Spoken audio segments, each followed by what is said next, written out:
Hello, welcome to GATE academy plus.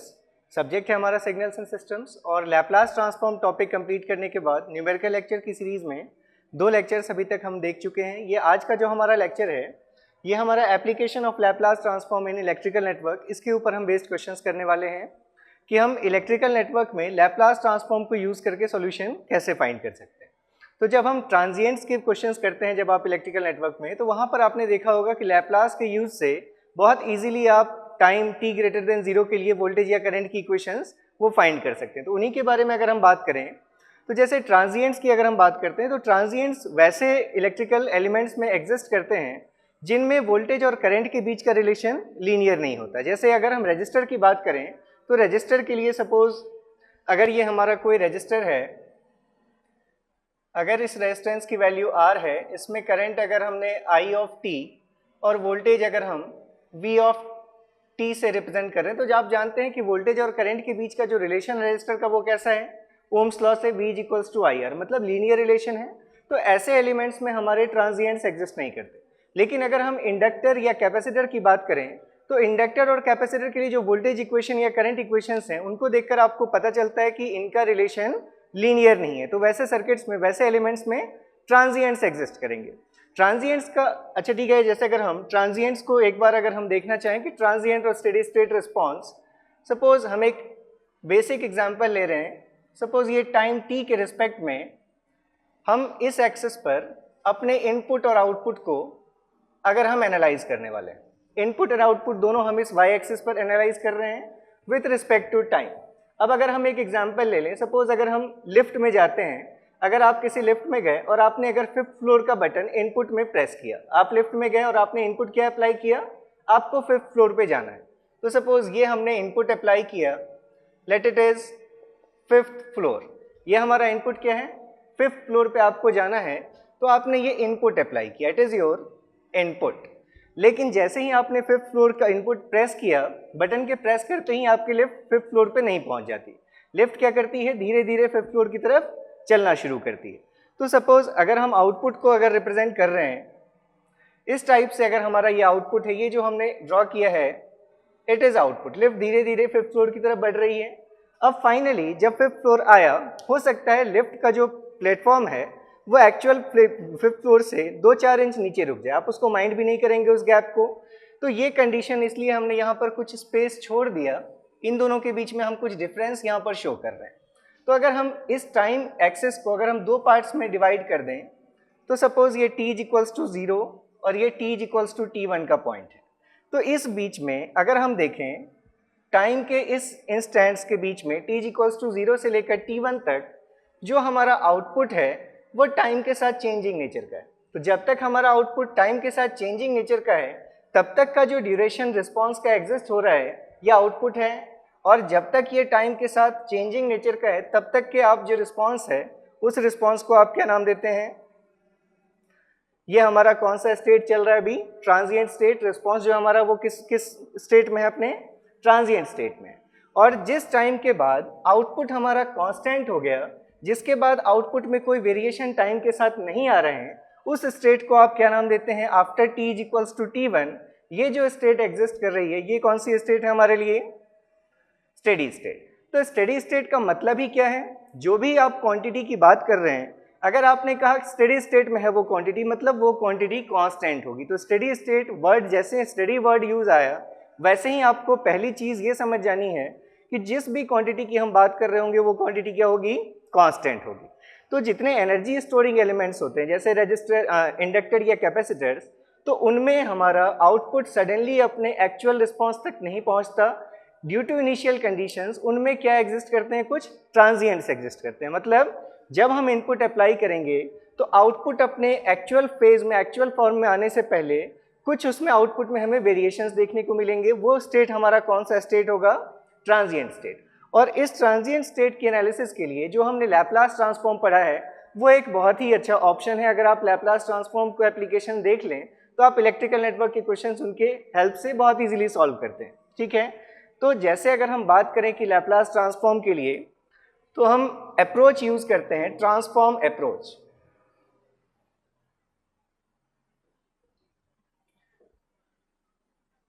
Transform approach इस approach में आपको क्या करना है, जितने भी सर्किट एलिमेंट्स आपके हैं, जो भी आपका इलेक्ट्रिकल नेटवर्क गिवन है, उसमें हर एलिमेंट का आपको ट्रांसफॉर्म डोमेन उसका ड्रॉ करना है। जैसे एलिमेंट्स क्या क्या हो सकते हैं, अगर आप किसी सर्किट को देखते हैं, इलेक्ट्रिकल नेटवर्क को देखते हैं, तो उसमें एक्टिव और पैसिव दो टाइप्स के आपको एलिमेंट मिलेंगे। मतलब सोर्सेज होंगे और वहाँ पर कुछ एलिमेंट्स होंगे जहाँ पर एनर्जी कंज्यूम हो रही होगी। तो सपोज अगर हमारे पास, अगर हम दो डोमेन्स की बात करें, जैसे अगर हमारे पास कोई ये वोल्टेज सोर्स है, ठीक है, अब ये वोल्टेज सोर्स हो सकता है टाइम डिपेंडेंट हो। जैसे मान लीजिए हमने कहा कि इस v ऑफ t की वैल्यू है, let it is e to the power minus alpha T u of t। तो जब हम इसका ट्रांसफॉर्म डोमेन इलेक्ट्रिकल नेटवर्क का ड्रॉ करेंगे तो हम इस वोल्टेज सोर्स को किससे रिप्लेस करेंगे, इसके लैप्लास ट्रांसफॉर्म से। और आप जानते हैं e to the power minus A T U T का लैप्लास ट्रांसफॉर्म क्या होता है, 1/s प्लस a की जगह यहाँ अल्फा है। मतलब ये जो वोल्टेज सोर्स है इसको हम ट्रांसफॉर्म डोमेन में एक वोल्टेज सोर्स ही शो करेंगे, लेकिन अब इसकी वैल्यू हम कितनी लिखेंगे, अगर e to the power minus alpha T U T है तो इसका हम ट्रांसफॉर्म डोमेन में लिखेंगे 1/s प्लस अल्फा, ठीक है। ऐसे ही अगर कोई रजिस्टर होगा, अच्छा जैसे ये वोल्टेज सोर्स अगर कांस्टेंट होता, सपोज अगर हमारे पास एक वोल्टेज सोर्स गिवन होता, late it is plus minus 5 volt, normally आपके पास सर्किट में 5 UT इस टाइप की कंडीशंस नहीं होती, लेकिन स्विचिंग के बाद की हम बात करते हैं तो आपको हमेशा ये जो भी वोल्टेज सोर्स कांस्टेंट दिख रहा है, मतलब आपको एज्यूम करना है कि ये 5 वोल्ट कैसा है, 5 UT है। तो जब आप इसका लैप्लास लेंगे तो जैसे 5 UT का लैप्लास 1/s, तो 5 UT का लैप्लास क्या होगा, 5/s। तो अगर आपका कोई कांस्टेंट वोल्टेज सोर्स गिवन है तो उसके लिए आप उसको लैप्लास डोमेन में किससे रिप्लेस करेंगे, जो भी एम्पलीट्यूड गिवन है, अगर ए वैल्यू का हमारा ये स्टेप वोल्टेज है तो a/s हम उसको लैप्लास डोमेन में उसके लिए ट्रांसफॉर्म नेटवर्क ड्रॉ करेंगे। अब जैसे अगर हमारे पास रजिस्टर है, ये रेजिस्टेंस R, अगर इसमें करंट को हम IR ऑफ t कहें, वोल्टेज अगर हम VR ऑफ t लिख रहे हैं, तो आप जानते हैं कि वोल्टेज और करंट के बीच का जो रिलेशन है रजिस्टर में, आप लिखते हैं VR of t is equals to IR of t into R, ठीक है। अब अगर आप दोनों तरफ लैप्लास यूज कर लें, अगर आप इक्वेशन के दोनों तरफ लैप्लास ले लें तो आपको क्या वैल्यू मिलेगी, VR of s is equals to, R तो कांस्टेंट है, R times IR of s। मतलब अगर हम लैप्लास डोमेन में वोल्टेज देखना चाहते हैं रजिस्टर के अक्रॉस, तो जो उसमें करंट का लैप्लास है उसको हमें रेजिस्टेंस से मल्टीप्लाई करना है। तो इसलिए ट्रांसफॉर्म डोमेन में भी रजिस्टर के रिप्रेजेंटेशन में कोई चेंजेस नहीं आएंगे, बस जो करंट आप IR ऑफ t से लिख रहे थे उस करंट को अब आप लैप्लास डोमेन में कैपिटल IR ऑफ s से लिखिए, जो वोल्टेज आप VR ऑफ t स्मॉल से लिख रहे थे उसको आप कैपिटल VR ऑफ s से रिप्रेजेंट कर सकते हैं, रजिस्टर अभी भी R ही होगा, ठीक है। तो इसलिए रजिस्टर के रिप्रेजेंटेशन में ट्रांसफॉर्म डोमेन में जाने से कोई भी चेंजेस नहीं आएंगे, बस आपको करंट और वोल्टेजेस को लैप्लास के फॉर्म में रिप्रेजेंट करना है इन टर्म्स ऑफ s। अब अगर हम बात करें इंडक्टर और कैपेसिटर की, जो क्या है, एनर्जी स्टोरिंग एलिमेंट्स हैं, जिनके लिए हमने बात की कि उनमें क्या एग्जिस्ट करेंगे, ट्रांजिएंट्स एग्जिस्ट करेंगे। ट्रांजिएंट्स मतलब उनका जो आउटपुट होगा वो सेटल होने में कुछ टाइम लेगा। तो उनके लिए अगर हम देखें, सपोज ये हमारे पास कोई इंडक्टर है, अगर इंडक्टेंस L है, इसका IL ऑफ t अगर हमने इसमें करंट एज्यूम किया है, और पैसिव कन्वेंशन को लेते हुए करंट जहां से एंटर होगा वहां वोल्टेज ड्रॉप की पोलैरिटी अगर हम कैसी लेंगे, हमेशा पॉजिटिव। इसमें अगर हमने वोल्टेज को VL ऑफ t से रिप्रेजेंट किया, ठीक है। तो इंडक्टर के लिए हमें वोल्टेज इक्वेशन पता है। इंडक्टर के लिए आप वोल्टेज इक्वेशन क्या लिखते हैं, VL of t is equals to L di/dt। अगर हमने करंट को IL ऑफ t नाम दे दिया है तो मतलब जो इंडक्टर में वोल्टेज होगा that will be L times DIL/dt, ठीक है ये। अब अगर आप इसमें दोनों तरफ लैप्लास लें, देखिए यहाँ पर हमने लैप्लास ट्रांसफॉर्म की जब प्रॉपर्टीज पढ़ी थी तो हमने वहाँ डिफरेंशिएशन और इंटीग्रेशन प्रॉपर्टीज पढ़ी थी। वहाँ हमने देखा था अगर बाइलैटरल लैप्लास ट्रांसफॉर्म है -∞ टू ∞ की अगर आप बात करते हैं तो उसमें d/dt का लैप्लास के लिए आपको सिर्फ s का पावर मल्टीप्लाई करना है। लेकिन जब हम इलेक्ट्रिकल नेटवर्क की बात करते हैं तो यहाँ स्विचिंग के बाद आपसे कंडीशन पूछी जाती है, मतलब जो एग्जिस्टेंस है हमारे लैप्लास ट्रांसफॉर्म को हम t = 0 के बाद देखते हैं। तो ऐसे यूनिलैटरल के केसेस में या फिर जहाँ कॉजल सिग्नल्स थे उनके केसेस में हमने देखा था कि जो लैप्लास हम लेते हैं डी बाई डी टी का लैप्लास, वो किस फॉर्म में लेते हैं? अगर हमारे पास x ऑफ t कोई सिग्नल है, अगर इसके लिए Laplace transform x of s हो तो हमने देखा था d by D T of x of t। इसके लिए लैप्लास की वैल्यू हम क्या लिखते हैं? s times x of s minus of x of 0। यहाँ एक्चुअली हम 0 प्लस लिखते हैं क्योंकि हम 0 के बाद की ही बात करते हैं। तो यहाँ पर ये जो x ऑफ 0 है ये हमने क्या लिखा था? ये इनिशियल कंडीशंस, ठीक है। तो s x of s minus x of 0। ऐसे ही अगर यहाँ पर डबल सेकेंड ऑर्डर डेरिवेटिव होता तो d2 upon D T square of x of t, इसके लिए लैप्लास की value s square times x of s minus s times x of 0 minus x dash of 0, ठीक है। ये 0 प्लस हम normally हम यूज़ करते हैं, लेकिन जब हम नेटवर्क की बात करते हैं तो वहाँ हम रिप्रेजेंटेशन में इसको 0 प्लस नहीं लिखकर हम 0 माइनस लिखते हैं। क्यों? क्योंकि हम स्विचिंग के पहले की कंडीशन को t इज इक्वल्स टू 0 के पहले जो सर्किट में कंडीशन थी, जो इंडक्टर में करंट था, हम उसकी बात करते हैं, इसलिए हम वहाँ पर 0 माइनस सिंबल यूज़ करते हैं। वैसे भी आप जानते हैं कि इंडक्टर में करंट सडनली चेंज नहीं हो सकता, क्योंकि आप इंडक्टेंस क्या बोलते हैं? It is the property of the material due to which it opposes the change of current through it. मतलब इंडक्टर में इंस्टेंटली करंट चेंज नहीं हो सकता, इसलिए जो करंट इंडक्टर में स्विचिंग के जस्ट पहले होगा वही करंट इंडक्टर में स्विचिंग के जस्ट बाद भी होगा, ठीक है। इन बातों को भी हम करेंगे अभी डिस्कस। तो अगर हमने इस इक्वेशन में लैप्लास ले लिया, ठीक है, तो अगर आपने लैप्लास लिया तो इस तरफ लैप्लास को अगर हम VL ऑफ t के लैप्लास को सपोज अगर हमने लिखा VL of s is equals to L times, L तो कांस्टेंट है, di बाई डी टी का लैप्लास, जैसे x के लिए हमने लिखा है x के टर्म्स में, ऐसे ही I ऑफ t का लैप्लास अगर हम I ऑफ s से लिखें then it is IL of s, s times IL of s and minus IL 0 minus, जैसे हमने यहाँ लिखा s times x of s minus x of 0 plus, ऐसे ही आपने DIL बाई डी टी का लैप्लास लिखा। अगर IL का लैप्लास I ऑफ s है, IL ऑफ s, तो s times IL of s minus of IL 0 minus. ये क्या है? IL 0 minus is current through the inductor before switching, switching के जस्ट पहले, t इज इक्वल्स टू 0 के पहले जहाँ पर आपने स्विचिंग की है उसके जस्ट पहले इंडक्टर में जो करंट फ्लो कर रहा था ये वो कांस्टेंट वैल्यू है। और आप ये भी जानते हैं कि सर्किट में स्विचिंग के पहले नॉर्मली आपकी जो कंडीशन होती है वो कौन सी कंडीशन होती है? स्टेडी स्टेट की कंडीशन। अगर सर्किट बहुत देर से किसी एक कंडीशन में छोड़ दिया गया है तो स्विचिंग के पहले उसमें क्या आ चुका होगा? उसका स्टेडी स्टेट आ चुका होगा, ठीक है। तो अब अगर हम इस पार्ट को और थोड़ा सा ओपन कर लें तो ओवरऑल वोल्टेज इंडक्टर का आप देख सकते हैं यहाँ से LS times IL of s minus LIL 0 minus, ये हमारे इंडक्टर का टोटल वोल्टेज है। इंडक्टर में टोटल वोल्टेज उसको हमने दो पार्ट्स में लिखा है। अब आप कभी भी सिर्फ दो इक्वल क्वांटिटीज़ को ही ऐड कर सकते हैं, कभी भी मास और मीटर को आप ऐड नहीं कर सकते। ऐसे ही अगर ये दो चीज़ें ऐड या सब्ट्रैक्ट होकर वोल्टेज दे रही हैं, इसका मतलब नेसेसरीली ये टर्म भी अपने आप में वोल्टेज होगा और ये टर्म भी अपने आप में वोल्टेज होगा। तो करंट को आप किस चीज़ से मल्टीप्लाई करें कि आपको वोल्टेज मिल जाए? इसका मतलब कि ये जो आप LS टर्म लिख रहे हैं, करंट को आप सिर्फ इम्पीडेंस से मल्टीप्लाई करेंगे तो ही आपको वोल्टेज मिलेगा, V is equals to IZ। इसलिए LS को हम क्या बोलते हैं? ये क्या हमारा impedance offered by the inductor. तो ये LS टर्म हमारा क्या शो करता है? इम्पीडेंस को शो करता है। इसलिए आप जब लैप्लास ड्रॉ करते हैं, लैप्लास ट्रांसफॉर्म, तो इम्पीडेंस इंडक्टर को किससे रिप्लेस करते हैं? LS से रिप्लेस करते हैं। और ये चीज़ क्या है? ये तो करंट को मल्टीप्लाई किया हमने क्वांटिटी से तो हमने कहा वोल्टेज मिल रही है, तो ये चीज़ हमारी इम्पीडेंस है। अब इसमें L भी कांस्टेंट है और ये स्विचिंग के पहले का जो भी करंट रहा होगा वो भी कांस्टेंट है, मतलब ये ओवरऑल चीज़ कांस्टेंट है।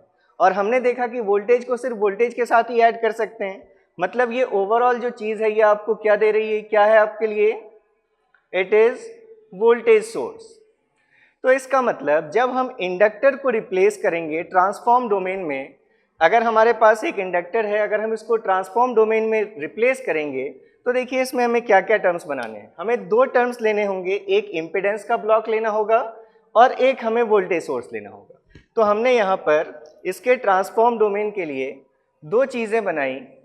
एक ब्लॉक हमने इम्पीडेंस का लिया है, जिस इम्पीडेंस की वैल्यू कितनी है Ls, और एक हमने ये वोल्टेज सोर्स लिया है जिसकी value L times IL0 minus. ठीक है, अब पोलैरिटी देखिए, अगर आप कह रहे हैं कि यहाँ से IL ऑफ S करंट आने वाला है तो इम्पीडेंस में जहाँ से करंट एंटर होगा वहाँ पर वोल्टेज की पोलैरिटी क्या होगी, पॉजिटिव। और इस सिंबल से क्या दिख रहा है आपको, इन दोनों के बीच में पोलैरिटी का फेज डिफरेंस, यहाँ प्लस है साइन और यहाँ माइनस है, मतलब इन दोनों की पोलैरिटी एक दूसरे के क्या होगी, अपोजिट होगी। इसलिए अगर आपने यहाँ प्लस और यहाँ माइनस लिखा इम्पीडेंस ब्लॉक में, तो जो ये वोल्टेज सोर्स आप बनाएंगे उसमें पोलैरिटी आप अपोजिट लिखेंगे, मतलब ये नेगेटिव और ये पॉजिटिव। तो इसका मतलब जब भी आपके पास कोई इलेक्ट्रिकल नेटवर्क में इंडक्टर है और उसको आप ट्रांसफॉर्म डोमेन में रिप्लेस करना चाहते हैं तो आपको दो चीज़ें लेनी है, एक उसका इम्पीडेंस जिसकी वैल्यू Ls के बराबर होगी, और एक आपको वोल्टेज सोर्स लेना है जिसकी वैल्यू LIL0 माइनस के बराबर होगी। जहाँ पर ये जो हमने लिखा है IL0 minus, it is current through the inductor before switching. ठीक है, तो अब ये चीज यहां से आपको क्लियर हो रही होगी कि अगर क्वेश्चन में मेंशन्ड है कि इंडक्टर में इनिशियली कोई करंट नहीं था, तो उस कंडीशन में आपको इंडक्टर का रिप्लेसमेंट ट्रांसफॉर्म डोमेन में सिर्फ Ls बनाने की जरूरत है, क्योंकि IL अगर 0 है तो वहां पर ये वोल्टेज सोर्स पिक्चर में नहीं आएगा। ठीक है, तो जब भी हमें रजिस्टर को रिप्लेस करना है एज इट इज रिप्लेस हो जाएगा, इंडक्टर को रिप्लेस करना है दो चीजें लेनी पड़ सकती हैं आपको, इम्पीडेंस का ब्लॉक लेना पड़ सकता है और एक वोल्टेज सोर्स लेना पड़ सकता है। अगर इनिशियली करंट 0 था इंडक्टर में, फिर आपको ये ब्लॉक, ये वोल्टेज सोर्स लेने की जरूरत नहीं है, आप सिर्फ एक ब्लॉक लेते हैं। ऐसे ही अगर हम कैपेसिटर की बात करें, तो अगर सपोज हमारे पास ये कैपेसिटर है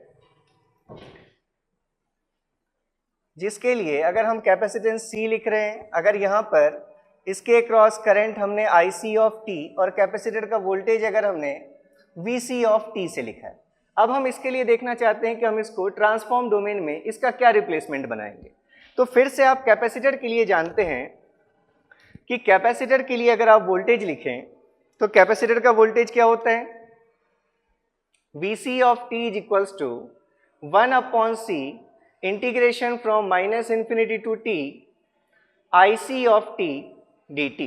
1/c integration of I dt आप जानते हैं ये कैपेसिटर के लिए वोल्टेज इक्वेशन है। ठीक है, अब अगर यहाँ पर हम दोनों तरफ लैप्लास ले लें तो VC ऑफ t के लैप्लास को अगर हमने VC ऑफ S से लिखा इज इक्वल्स टू, चलिए इसको लैप्लास लेने से पहले अगर हम इस टर्म को ऐसे लिख लें, 1/c integration from minus infinity to 0 IC of t dt and plus 1/c integration from 0 to t IC of t dt।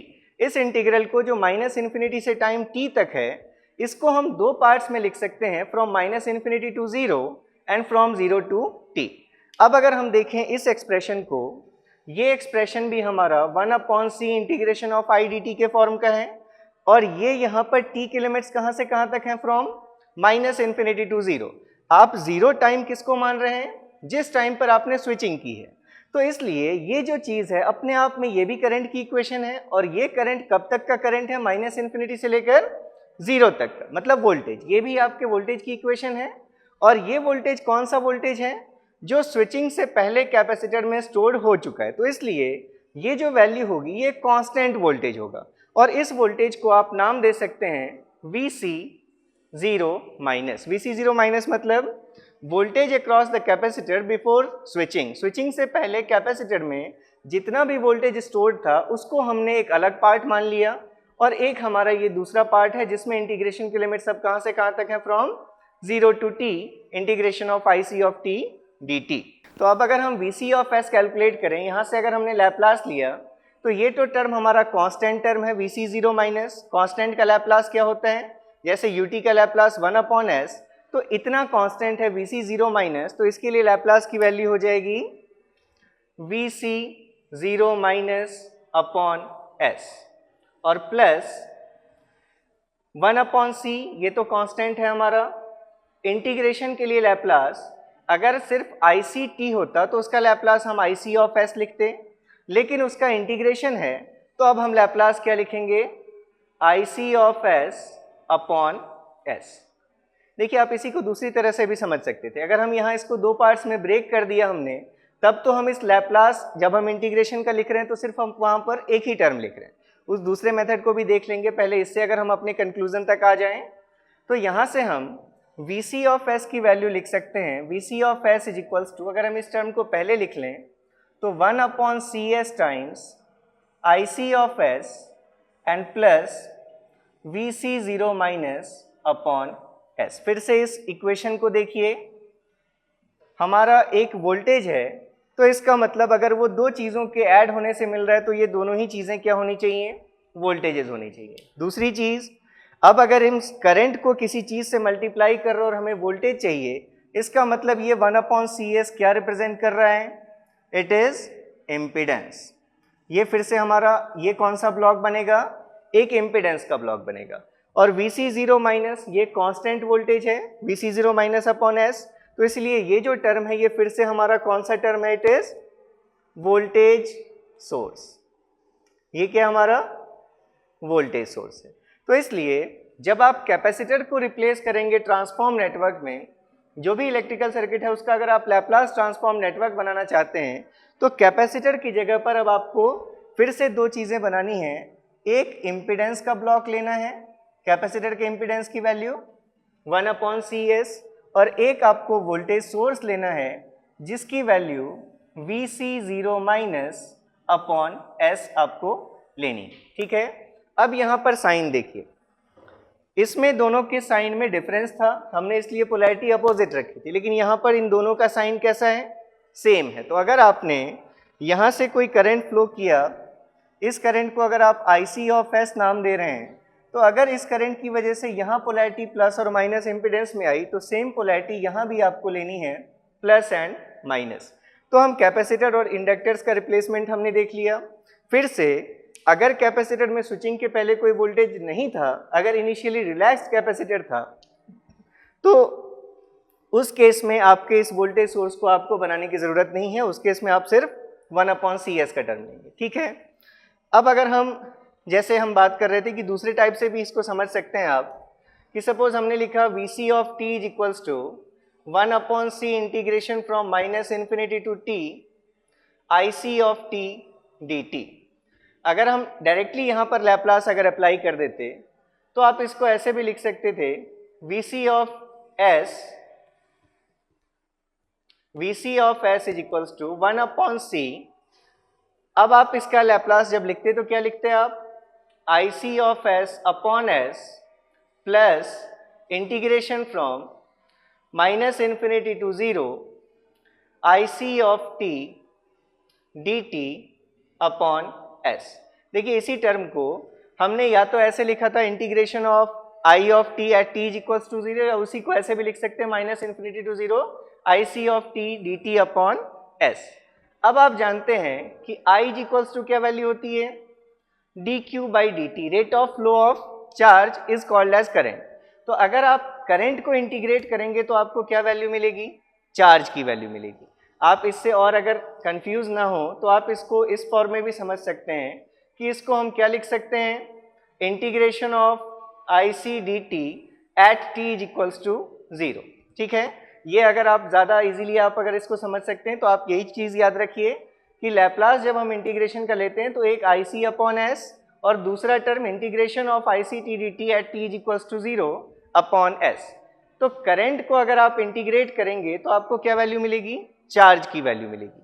और अगर आप T is equals to zero put कर देंगे वहाँ पर तो आपके पास देखिए क्या वैल्यू मिलती, 1 upon C I C of S upon S plus ये करंट को हमने इंटीग्रेट किया तो ये क्या मिला हमें, चार्ज मिला अपॉन एस। अब इसको आप अगर ओपन कर दें तो 1 upon C S into I C of S plus Q zero minus upon C into 1 upon S. और आप जानते हैं Q is equals to C V, capacitor के लिए स्टोर्ड चार्ज की वैल्यू C इंटू वी के बराबर होती है। तो अगर आप Q अपॉन सी का रेशियो देख रहे हैं तो Q अपॉन सी का रेशियो क्या कहलाएगा? Voltage stored that is V। और हम अगर जीरो माइनस की बात कर रहे हैं तो इसीलिए इसको हम ऐसे भी लिख सकते थे 1 upon C S into I C of S plus V C zero minus और ये अपॉन एस। तो यही चीज़ हमने पहले भी लिखी है। कैपेसिटर के लिए जो वोल्टेज होगा उसमें दो पार्ट्स हमने देखा था, पहले भी हमारे पास यही पार्ट्स आए थे। एक इम्पीडेंस का ब्लॉक लेना है जिसकी वैल्यू 1 अपॉन सी एस, और एक हमें कांस्टेंट वोल्टेज सोर्स लेना है V C zero minus upon S. ठीक है, अब अगर आप स्टेडी स्टेट की बात करें इंडक्टर और कैपेसिटर्स की, तो हमने अभी बात की कि स्टेडी स्टेट का मतलब ही क्या है, जहां पर कोई भी क्वांटिटी कांस्टेंट हो जाए। ठीक है, तो अगर आप इंडक्टर के लिए बात करते हैं, इंडक्टर की अगर बात करें, अगर हम स्टेडी स्टेट और अगर हम इनिशियल स्टेट और स्टेडी स्टेट की अगर बात कर रहे हैं, इनिशियली और ये स्टेडी स्टेट में। ठीक है, तो अगर इंडक्टर में कोई करंट फ्लो नहीं कर रहा है तो इंडक्टेंस की प्रॉपर्टी क्या है? वो अपने में करंट के चेंज को अपोज करेगा। तो पहले अगर करंट जीरो था तो बाद में भी करंट क्या चाहेगा? वो जीरो रहे। तो इसलिए इंडक्टर इनिशियली कैसा वर्क करेगा? Open circuit. अगर उसमें पहले कोई करंट फ्लो नहीं कर रहा था तो वो चाहेगा स्विचिंग के जस्ट बाद भी हमारे अंदर कोई करंट फ्लो नहीं हो। और अगर करंट के फ्लो को आपको जीरो दिखाना है तो इसलिए आप कैसे रिप्लेस करेंगे उसको? ओपन सर्किट से। अब इंडक्टर में जो वोल्टेज इक्वेशन होती है वो आप जानते हैं VL of t is equals to L D I L by D T. Inductor में I D I by D T हमारे वोल्टेज की इक्वेशन में आता है। अब अगर हम स्टेडी स्टेट की बात कर रहे हैं, मतलब जो भी करंट होगा इंडक्टर के क्रॉस वो करंट कैसा होगा? कांस्टेंट। अगर आप कांस्टेंट को डिफरेंशिएट करेंगे तो क्या वैल्यू मिलेगी? अगर हम इसकी वैल्यू देखें at t is equals to infinity, जहां पर आप स्टेडी स्टेट को एज्यूम कर रहे हैं, उस टाइम में करंट अगर कांस्टेंट है तो कांस्टेंट का डिफरेंशिएशन आपको क्या मिलेगा? जीरो। और अगर वोल्टेज किसी एलिमेंट में जीरो है, इसका मतलब उसको हम किससे रिप्लेस कर सकते हैं? शॉर्ट सर्किट से। तो इसलिए इंडक्टर के जब आप बनाते हैं ट्रांजिएंट्स में तो इनिशियल कंडीशन इनिशियली उसको कैसा दिखाते हैं हम? स्विचिंग के जस्ट बाद अगर उसमें पहले कोई करंट नहीं है तो वो ओपन सर्किट होगा, और फाइनली स्टेडी स्टेट में जाकर वो क्या हो जाएगा? शॉर्ट। मतलब अगर आपने एक बार फोर्सफुली उसमें कोई करंट एंटर करवा दिया और अगर वो करंट चेंजिंग नेचर का नहीं है, अगर वो डीसी करंट है, तो अब इंडक्टर उसको कोई भी अपोजिशन ऑफर नहीं करेगा, वो उसके लिए कैसा बिहेव करेगा? शॉर्ट सर्किट की तरह। ऐसे ही अगर आप कैपेसिटर को स्टडी करें तो कैपेसिटर के लिए क्या प्रॉपर्टी है? कैपेसिटर की प्रॉपर्टी क्या, कैपेसिटेंस क्या है? It is the property of the material due to which it opposes the charging. मतलब चार्जिंग को अपोज करता है, चेंज इन वोल्टेज को अपोज करता है। ठीक है, तो अगर चेंज इन वोल्टेज को अपोज करता है, अगर स्विचिंग के पहले कोई वोल्टेज नहीं था कैपेसिटर में तो स्विचिंग के बाद भी वो क्या चाहेगा? उसके क्रॉस वोल्टेज जीरो हो, और वोल्टेज जीरो का क्या मतलब है? Short circuit. तो इसलिए स्विचिंग के जस्ट बाद इनिशियल स्टेट में कैपेसिटर कैसा बिहेव करेगा? Short circuit. और अगर हम स्टेडी स्टेट की बात करें तो कैपेसिटर में जो करंट हम लिखते हैं IC ऑफ t, इस करंट की वैल्यू क्या होती है? C dV by D T. ठीक है, I is equals to C dV by D T.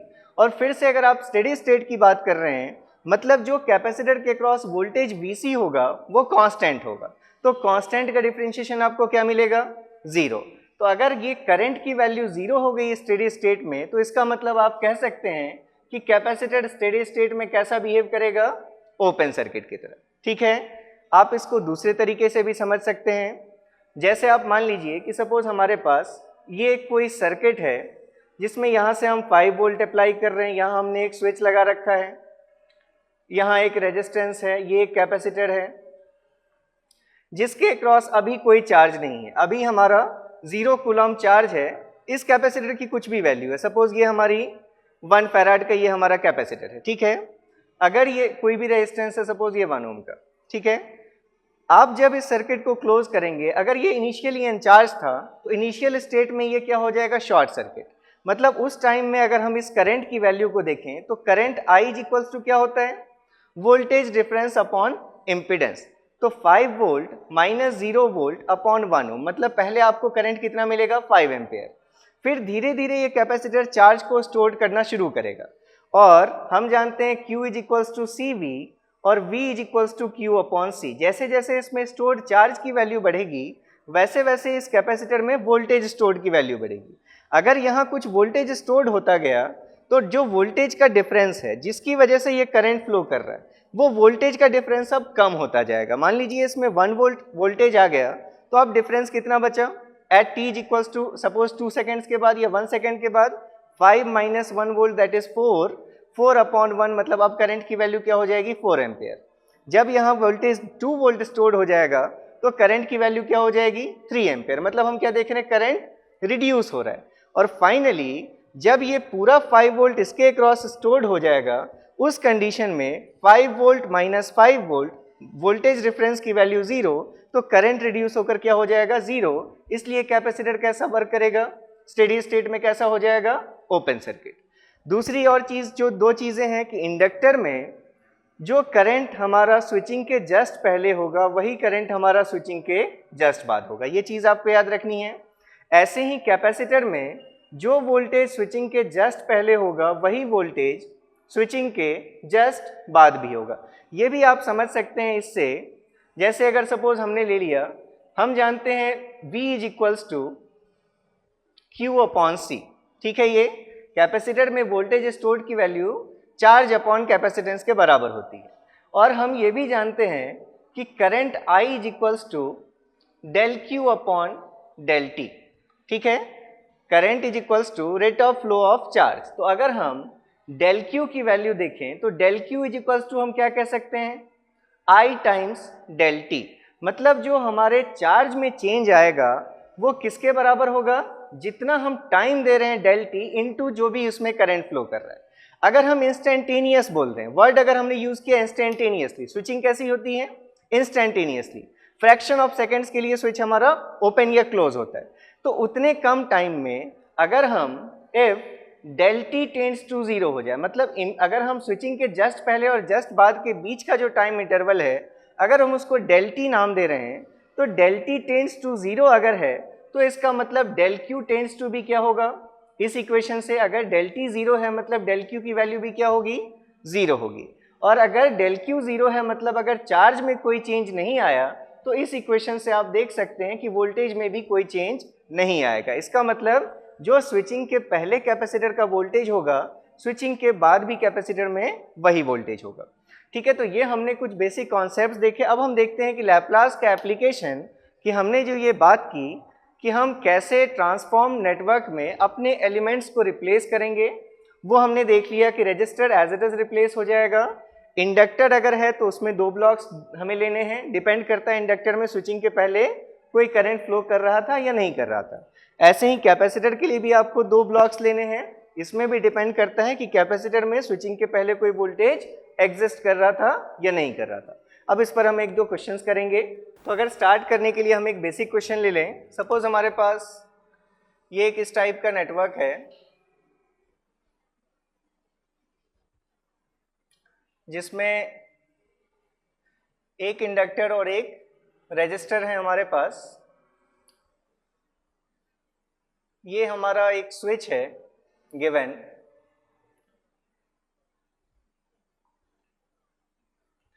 ये इस टाइप का हमारे पास सपोज आर एल और अगर हमने ये 1 वोल्ट का एक सोर्स ले लिया, ठीक है। इस करंट को आई ऑफ टी नाम से ये आपके पास करंट गिवन है। क्वेश्चन ये है कि switch is shifted from position 1 to position 2। Switch is shifted from 1 to 2, ये आप समझ लेना। Switch is shifted from position 1 to position 2 मतलब ये टर्मिनल पहले पोजीशन 1 से कनेक्टेड है और बाद में हमने t इज इक्वल्स टू 0 पर at t is equals to 0 t is equals to 0 पर हमने 2 से कनेक्ट कर दिया है। ये भी आपके क्वेश्चन में गिवन होगा कि at t is equals to 0 minus मतलब स्विचिंग के पहले सर्किट में क्या था स्टेडी स्टेट था, ऐसा भी आपको क्वेश्चन में मेंशन्ड होता है, ठीक है। तो फिर पूछा गया है कि find I of t for t greater than और equals to 0। I of T पूछ सकते हैं, या फिर इस इंडक्टर में वोल्टेज पूछ सकते हैं, या फिर इस रेजिस्टर में वोल्टेज पूछ सकते हैं फॉर टी ग्रेटर देन और इक्वल्स टू 0 के लिए, ठीक है। तो अगर हमें इस सर्किट के लिए बनाना है, लैप्लास ट्रांसफॉर्म यूज करना है, तो हमने देखा कि हमें इस इंडक्टर को जब हम ट्रांसफॉर्म डोमेन में जब आएंगे तो इस 1 वोल्ट के सोर्स को हम क्या लिखेंगे 1/s, क्योंकि कांस्टेंट है हमारा ये सोर्स। रजिस्टर में कोई चेंजेस नहीं करने हैं, हमें इस इंडक्टर को रिप्लेस करना होगा। तो उसके लिए हमें ये देखना पड़ेगा कि स्विचिंग के जस्ट पहले इंडक्टर में कितना करंट था। तो अगर हम इस सर्किट को देखें at t equals to 0 minus पर स्विच कैसा होगा ये सर्किट, स्विच हमारे 1 से कनेक्टेड है और इंडक्टर अगर स्टेडी स्टेट में था तो अभी हमने देखा इंडक्टर स्टेडी स्टेट में कैसे बिहेव करता है, एज अ शॉर्ट सर्किट। तो अगर हम t इक्वल्स टू 0 पर अपना सर्किट ड्रॉ करें तो ये हमारा 1 वोल्ट का सोर्स है, इससे ये हमारा स्विच कनेक्टेड है पोजीशन 1 से, इंडक्टर शॉर्ट सर्किट हो गया और ये हमारा एक रेजिस्टर R है, ये हमारा सर्किट है, ठीक है। ये अभी जो पोजीशन 2 है इससे हमारा कनेक्टेड नहीं है, स्विच हमारा 1 से कनेक्टेड। अभी इस कंडीशन में जो इस इंडक्टर में करंट फ्लो कर रहा है यही करंट हमारे लिए क्या है IL0 सपोज इसको हम 1 वोल्ट नहीं लेकर सपोज हम इसको V लिख लेते हैं। ये वोल्टेज सोर्स V मैग्नीट्यूड का है और ये R हमारा रेजिस्टेंस है।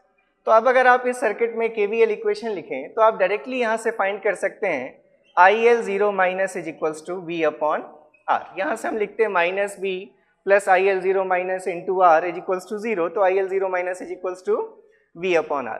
इतना आपने कर लिया। अब इस सर्किट के लिए आपको जो भी चीज़ें चाहिए थी वो सभी चीज़ें आपको मिल गई। तो अब आप क्या ड्रॉ करेंगे, transform network for t greater than equals to 0।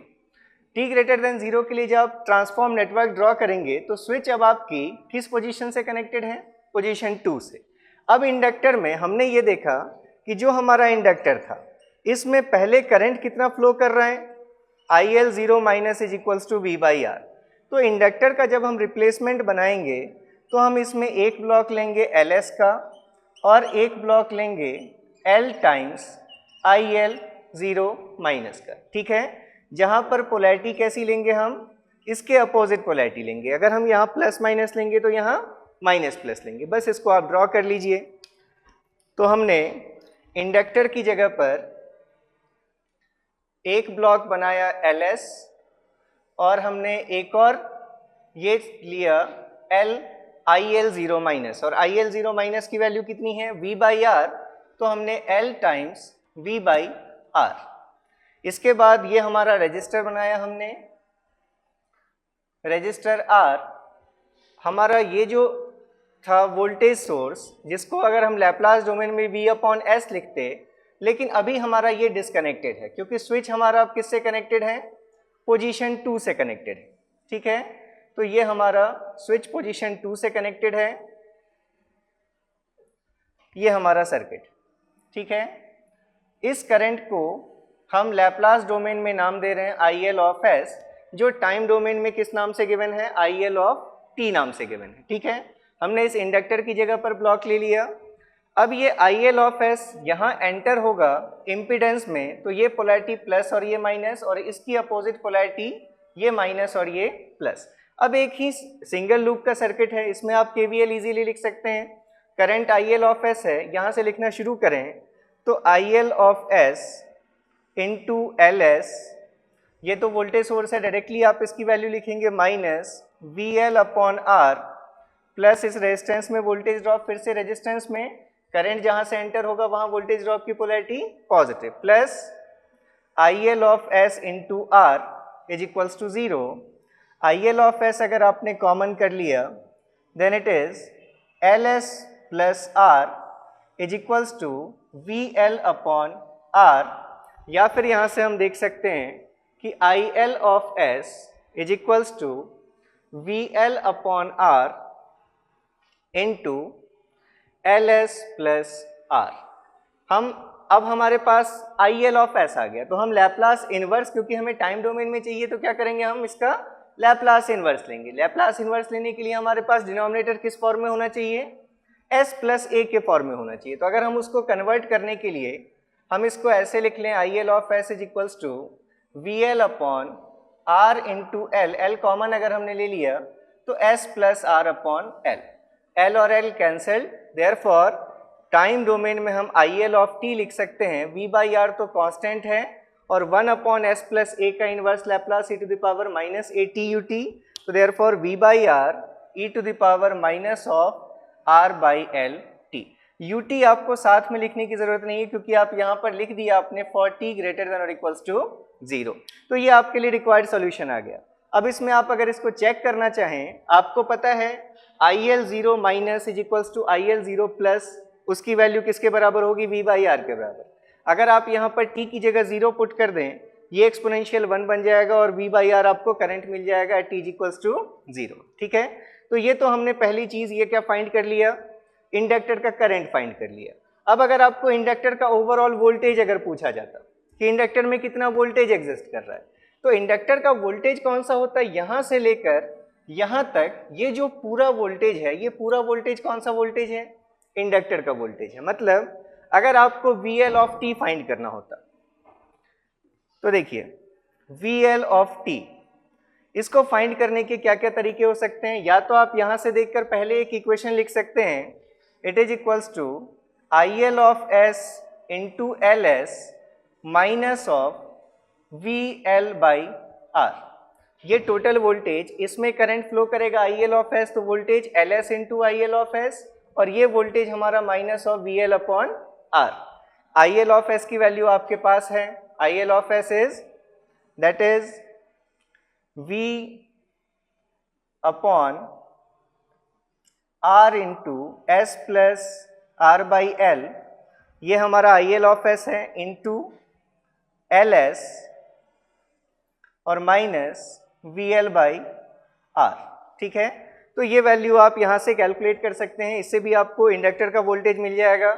या फिर इंडक्टर के वोल्टेज के लिए आप एक चीज़ ये भी जानते हैं कि V L of T is equals to, inductor का वोल्टेज कैसे कैलकुलेट कर सकते हैं आप, 1 अपॉन एल इंडक्टर का voltage, L D I by D T, ठीक है। तो आपके पास करंट इंडक्टर में पता है आपको, आई एल ऑफ टी की वैल्यू आपके पास आ चुकी है, तो यहाँ से भी आप अगर कैलकुलेट करें तो वी एल ऑफ टी की value L times D I by D T, मतलब D by D T of, ये जो भी वैल्यू आपको मिली है V by R E to the power minus of R by L T, इसे भी आप कैलकुलेट कर सकते हैं, ठीक है। देखिए ये देखना हमारा अभी मोटिव नहीं है, अभी हमने यहाँ से जो कंक्लूजन देखा, अगर हम इस करंट के वेव फॉर्म को देखें, सपोज टी के रिस्पेक्ट में अगर हम आई एल ऑफ टी की बात कर रहे हैं, तो करंट हमारा स्विचिंग से पहले टी इज इक्वल्स टू 0 के पहले स्टेडी स्टेट में ये करंट हमारा कांस्टेंट था कितने पर, V बाई आर पर, और उसके बाद t इज इक्वल्स टू 0 के बाद हमारा जो करंट है वो कैसा है, एक्सपोनेंशियली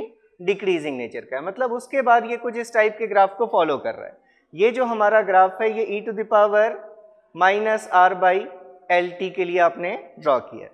तो इस टाइप के सिंगल इंडक्टर वाले प्रॉब्लम्स जो आते हैं, इनके लिए आपके पास शॉर्टकट भी होता है, आप उससे भी फाइंड कर सकते थे इसको कि V L of T, I L of T is equals to IL infinity plus IL 0 minus IL infinity into e to the power minus t upon tau। ये शॉर्टकट फार्मूला भी है जहाँ पर tau is equals to L upon R equivalent, लेकिन ये सभी discuss करना अभी हमारा पर्पस नहीं है, हम बस देख रहे हैं कि लैप्लास को हम कैसे इंप्लीमेंट करते हैं नेटवर्क एनालिसिस। तो एक क्वेश्चन हमने देखा, अब लेकिन ये जो फार्मूला है ये कहाँ पर एप्लीकेबल है, जैसे ये आपका सिंगल इंडक्टर सर्किट था, यहाँ ये एप्लीकेबल है, वोल्टेज सोर्स कांस्टेंट नेचर का था, वहाँ ये एप्लीकेबल है। लेकिन अगर एक से ज़्यादा इंडक्टर्स आ जाएं तो आप इस फार्मूले को फॉलो नहीं कर सकते। अगर वोल्टेज सोर्स टाइम डिपेंडेंट बन जाए, जैसे e to the power minus alpha T U T, उस टाइम में आपका ये फार्मूला यूजफुल नहीं है। तो आपके पास ये जो लैप्लास मेथड आपने देखा, ये लैप्लास का मेथड हर जगह एप्लीकेबल है, आप कहीं पर भी इसको यूज़ कर सकते हैं। जैसे मान लीजिए अगर हम एक क्वेश्चन ले लें, सपोज हमारे पास ये एक सर्किट गिवन है, लेट इट इज 1 वोल्ट 1 ओम,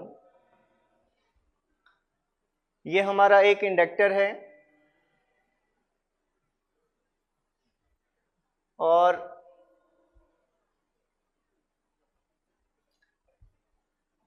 इसके साथ और हमारे पास यहाँ पर एक रेजिस्टर और एक इंडक्टर, ये और भी गिवन है।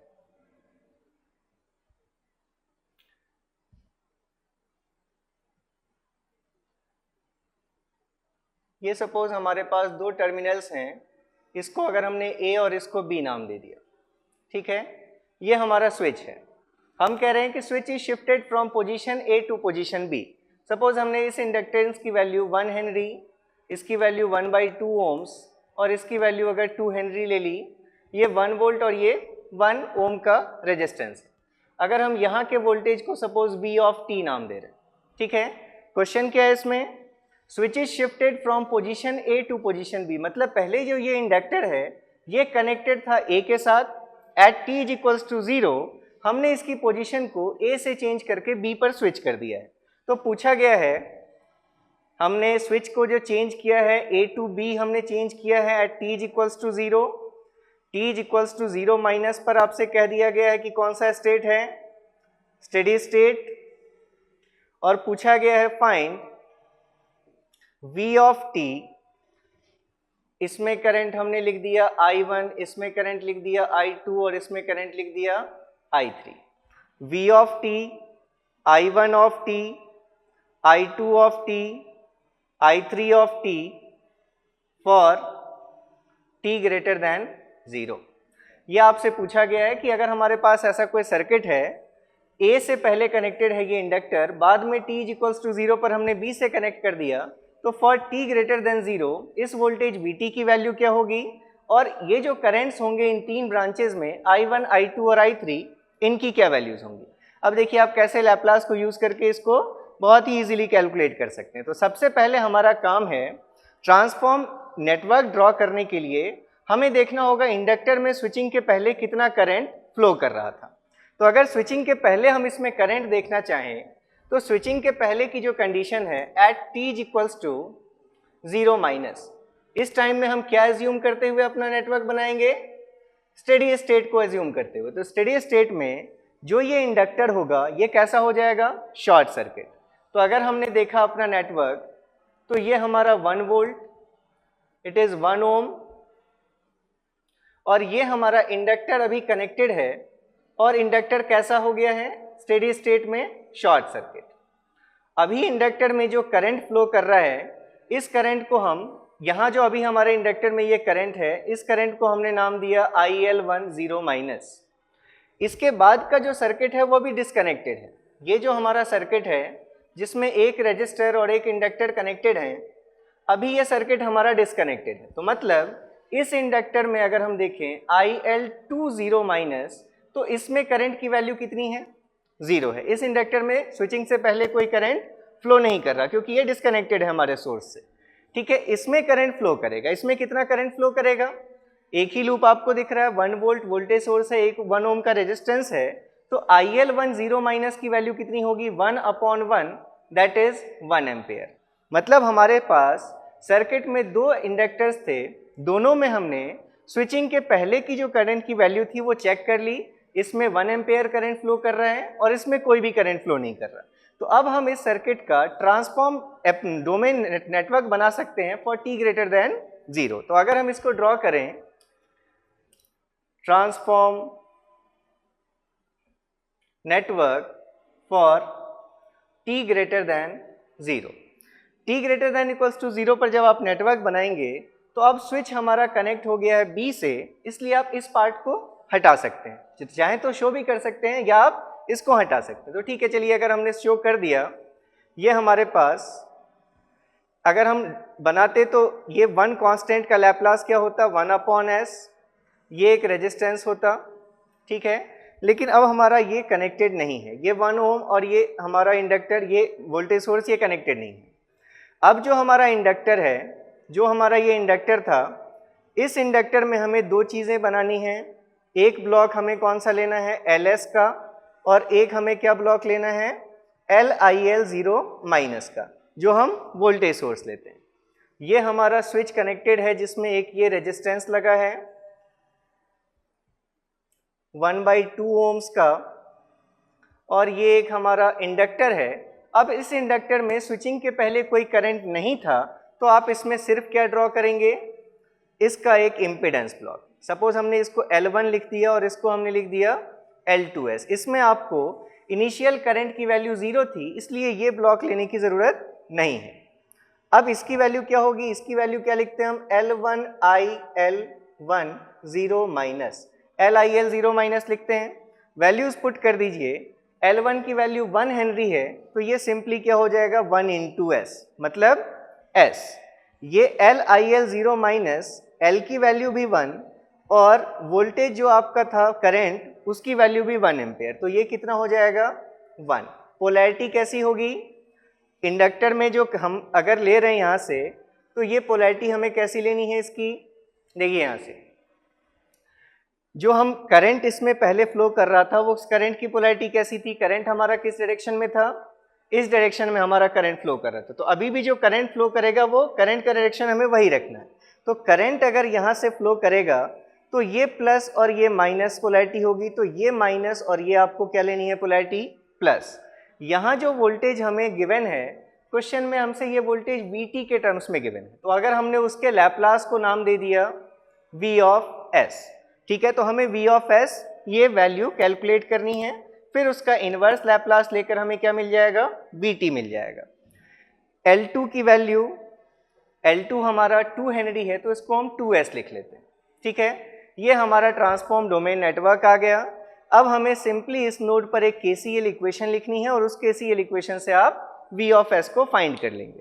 तो अगर हम KCL इक्वेशन लिखें, assuming this node to be grounded, तो हम क्या लिखेंगे equation, V of S minus ये -1 volt, voltage difference upon impedance कर रहे हैं आप, तो V of S minus 0 minus of -1, minus of -1 divided by बीच का impedance S plus V of S minus 0 upon बीच का impedance 1/2 plus V of S minus 0 divided by impedance 2S, और इन तीनों करंट्स के सम को हमने इक्वेट कर दिया 0 से। नॉर्मल KCL इक्वेशन लिखी हमने, LCM 2S आ जाएगा सबका, तो यहाँ से 2VS plus 2 plus 4S VS and plus V of S is equals to 0।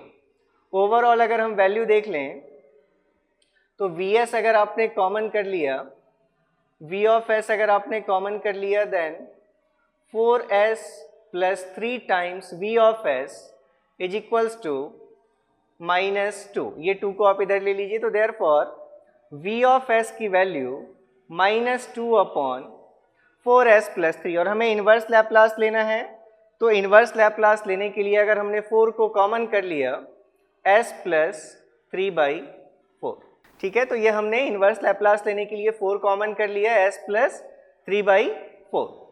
तो अब यहाँ से अगर आप देखें तो ये वैल्यू, अगर आप डायरेक्टली अब इसका इन्वर्स लेना चाहें तो V ऑफ t की वैल्यू आप लिख सकते हैं, ये -1/2 e to the power -3/4t। ये आपके पास VT वोल्टेज की वैल्यू आ गई, ठीक है। तो हमसे जो पूछा गया था पहले इस वोल्टेज VT की वैल्यू, वो हमने फाइंड कर लिया, that is -1/2 e to the power -3/4t। साथ में UT लिखें, या फिर आपसे पूछा ही गया for t greater than equals to 0, तो साथ में UT लिखने की ज़रूरत नहीं है। अब आपसे जो करंट्स पूछे गए हैं, अगर I1, I2 या I3 इनमें से कोई भी करंट आपको फाइंड करना है, तो करंट I1 हम कैसे निकाल सकते हैं, इंडक्टर का करंट है, इंडक्टर में वोल्टेज आपको पता है, ये जो VT वोल्टेज है, जब ये तीनों ब्रांचेस पैरेलली कनेक्टेड हैं, तो जितना वोल्टेज यहाँ होगा उतना ही यहाँ होगा, उतना ही यहाँ होगा। मतलब इस इंडक्टर में भी वोल्टेज VT है, इस इंडक्टर में भी वोल्टेज VT है, और इस रजिस्टर में भी वोल्टेज VT है। तो अगर आपको इंडक्टर का वोल्टेज पता है तो इंडक्टर का करंट आप लिख सकते हैं। करंट I1 ऑफ t की वैल्यू क्या हो जाएगी, करंट अगर हम देख रहे हैं that is 1/L integration of VT dt। Inductor का वोल्टेज अगर आपको पता है तो, और इसको फिर से हम कहाँ से कहाँ तक लेंगे इंटीग्रेशन के लिमिट्स, फ्रॉम -∞ टू t। तो अब देखिए इसको फिर से आप दो पार्ट्स में ब्रेक कर सकते हैं, 1/L minus infinity to 0 VT dt and plus 1 upon L integration from 0 to T VT dt। इसी चीज को हम क्या कहते हैं? It is initial current through the inductor. मतलब ये IL10 माइनस की वैल्यू है और IL10 माइनस आपने कितना फाइंड किया है? 1 एम्पेयर। मतलब इतने पार्ट की वैल्यू क्या हो जाएगी? 1 एम्पेयर। तो I ऑफ t की वैल्यू आप देख सकते हैं I1 of t is equals to, इस पार्ट की वैल्यू हमने लिख दिया यहाँ पर 1 एम्पेयर प्लस, अब इसको आप इवेल्युएट कीजिए 1 अपॉन L। L की वैल्यू कितनी है? 1 हेनरी। मतलब आपको लिखने की जरूरत नहीं है। इंटीग्रेशन फ्रॉम 0 टू t और Vt की वैल्यू आपने कैलकुलेट की है -1/2। उस -1/2 को आप, ठीक है, कांस्टेंट है, -1/2 e to the power -3/4t dt। इसको जब आप इवेल्युएट करेंगे that is 1 -1/2 into e to the power -3/4t divided by -3/4 और लिमिट्स आपको पुट करनी है फ्रॉम 0 टू t। अब इसको कैलकुलेट कर लीजिए दैट इज 1, ये माइनस और माइनस प्लस हो जाएगी वैल्यू 1/2 इंटू 4/3 और जब आप यहाँ पुट करेंगे वैल्यूज तो जब t पुट करेंगे तो e to the power -3/4t और माइनस जब 0 पुट करेंगे तो value 1। That is 1 plus 2/3 e to the power -3/4t और -2/3। तो ये वैल्यू 1 और -2/3 अगर आप करेंगे तो 3 - 2 that is 1/3 plus 2/3 e to the power -3/4t। ये आपका फाइनल आंसर आ जाएगा I1 ऑफ t के लिए। ज़रूरी नहीं है कि आप I1 ऑफ t इसी फॉर्मूले से कैलकुलेट करें। और आप कैसे कैलकुलेट कर सकते थे? जैसे अगर अभी हमने देखा, हमने LDI 1 upon L integration of V dt के फॉर्मूले से हमने ये I1 ऑफ t कैलकुलेट किया। अब आपको अगर V ऑफ S पता है तो हम एक दूसरे मेथड से देखते हैं।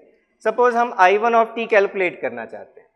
अगर इसमें करंट को हम I1 ऑफ S नाम दे दें, अगर ये करंट I1 ऑफ S है तो इस करंट I1 ऑफ S की वैल्यू क्या दिख रही है आपको? V ऑफ S माइनस और ये माइनस +1 डिवाइडेड बाई S। मतलब I1 of S is equals to V of S +1 divided by S। इसको हम और क्या लिख सकते थे? एक बार 1 अपॉन S और प्लस एक बार V of S upon S।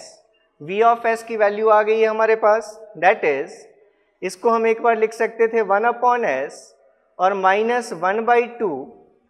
ये हमारे V ऑफ S की वैल्यू कितनी है? -1/2 इंटू 1 अपॉन S प्लस 3/4। तो हमने इसके साथ लिख लिया into 1 upon S into S plus 3/4। ठीक है, ये V of S upon S की वैल्यू हमने लिख ली।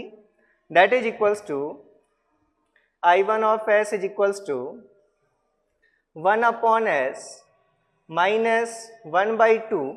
इसको अगर हम पार्शियल फ्रैक्शन से ब्रेक करेंगे, क्योंकि हमें इन्वर्स लैप्लास लेना है, तो इसके लिए पार्शियल फ्रैक्शन से हमने एक फॉर्मूला भी देखा था कि 1 अपॉन b माइनस a। तो that is 1 upon 3/4 into 1 upon s minus 1 upon s plus 3/4। जब आप पार्शियल फ्रैक्शन करेंगे तो आपको इस टर्म में ये रिजल्ट आ जाएगा। That is 1 upon s and it is 2/3 into 1 upon s और minus minus plus 2/3 into 1 upon s plus 3/4। ये आपके I1 ऑफ S की वैल्यू है। तो फाइनली जब आप इन्वर्स लेंगे तो I1 ऑफ t आप कैलकुलेट कर सकते हैं। I1 of t is equals to inverse 1 upon s का 1 माइनस 2/3 का ये 2/3 and plus 2/3 e to the power minus 3/4t। तो यहाँ से देखिए value finally 3 - 2 that is 1/3 plus 2/3 e to the power minus 3/4t for t greater than 0। यही same result आपका इससे पहले भी आया होगा अगर आपने कैलकुलेशन सही की होगी। 1/3 plus 2/3 e to the power minus 3/2t 1/3 2/3 e to the power minus 3/4t। तो दोनों रिजल्ट्स आपके सेम हैं। तो ऐसे ही जैसे हमने I1 कैलकुलेट किया, ऐसे ही आप इस रजिस्टर में अगर करंट पूछा गया आपसे तो V of S minus 0 upon 1/2 से आप ये करंट लैप्लास डोमेन में फाइंड कर लीजिए, फिर उसका इनवर्स ले लीजिए। ऐसे ही इसमें करंट पूछा गया तो V of S minus 0 upon 2S से लैप्लास डोमेन में फाइंड कीजिए, फिर उसका इनवर्स ले लीजिए। तो इस टाइप से आप इन क्वेश्चंस को इजीली हैंडल कर सकते हैं। अब हम एक कैपेसिटर का क्वेश्चन देख लेते हैं और फिर हम इस लेक्चर को कंक्लूड करेंगे। तो ऐसे ही अगर हम एक कैपेसिटिव सर्किट के लिए भी एग्जांपल देख लें, सपोज हमारे पास फिर से ये एक सिंपलेस्ट हमने सर्किट लिया है। अभी हमारे पास अगर ऐसा कोई एक नेटवर्क है,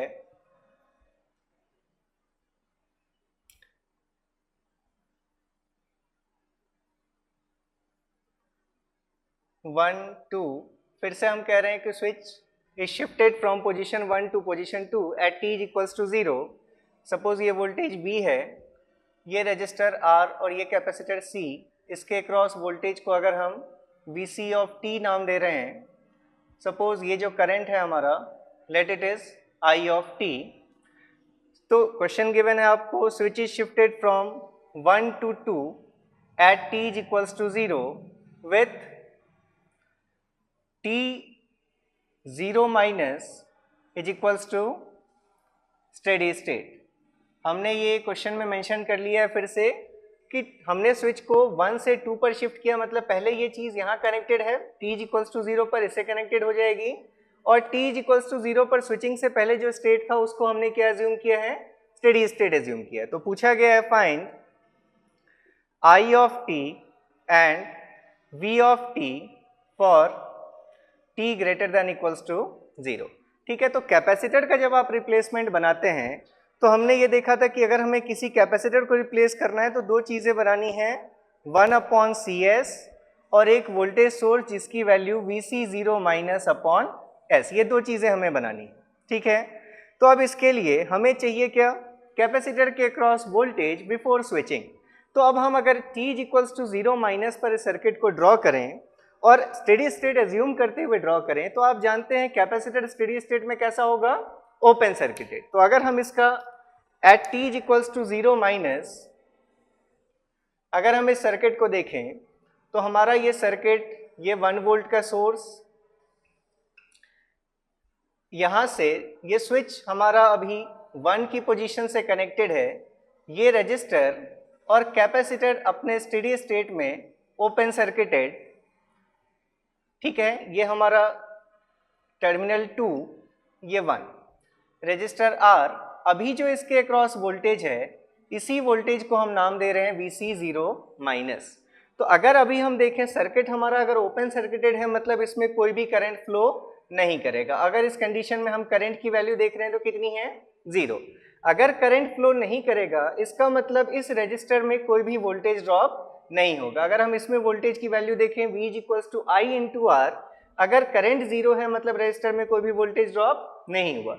अगर कोई वोल्टेज ड्रॉप नहीं हुआ मतलब जितना वोल्टेज यहाँ है उतना ही वोल्टेज हमारा यहाँ भी है, क्योंकि बीच का वोल्टेज ड्रॉप 0 है। तो देयरफॉर यहाँ से हम देख रहे हैं कि Vc0 minus is directly equals to what, 1 volt. या चलिए इसको हम 1 वोल्ट नहीं लेकर अगर हम एक जनरल वोल्टेज की बात करते हैं, अगर suppose it is V volts, अगर V मैग्नीट्यूड का हमारा कोई वोल्टेज है तो Vc0 माइनस की वैल्यू किसके बराबर है, V के बराबर है।